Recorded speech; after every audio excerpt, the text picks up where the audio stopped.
Sizlarga bugun YouTube'dan pul ishlash sirini ochib bermoqchiman. Hozir men sizlarga Amerika YouTube kanalim orqali O'zbekistonda turib, yiliga nech pul ishlaganligim, oyiga nech pul ishlaganligim va kuniga nech pul ishlayotganligimni hammasini sizlarga ochiqchasiga ko'rsatib bermoqchiman. Hozir men sizlarga kanal misolida ko'rsataman. Ko'rishingiz mumkin. Bitta Amerika YouTube kanalim oxirgi 28 kunlikda 18 million 997 ming so'm pul ishlayapti. Dollarga chaqadigan bo'lsangiz 1,5 ming dollarga yaqin pul bo'ladi. Xo'p, kuniga nech puldan ishlayapti ko'ramiz.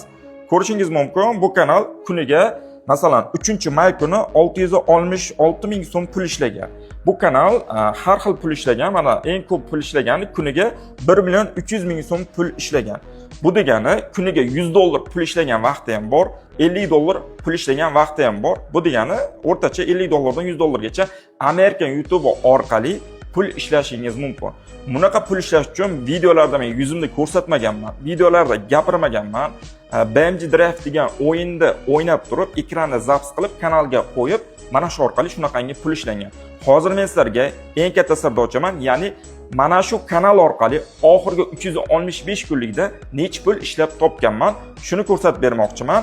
Oxirgi 28 kunga kiramiz va oxirgi 365 kunni tanlaymiz va bizda umumiy daromad chiqadi. Oxirgi 365 kunda men 340 million so'm pul ishlaganman bitta Amerika YouTube kanalim orqali. Bu kanalimda hozir 155 mingta obunachi va 48 soatligi 235 mingta prosmotr yuribdi.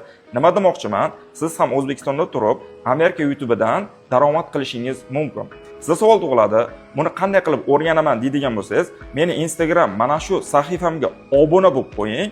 Men mana shu sahifamda Amerika YouTube'dan daromad qilish bo'yicha juda ham ko'p foydali ma'lumotlar chiqarib boraman. Va mana shu videoni yo'qotib qo'ymaslik uchun videoni o'zingizda saqlab qo'yishni ham unutmang.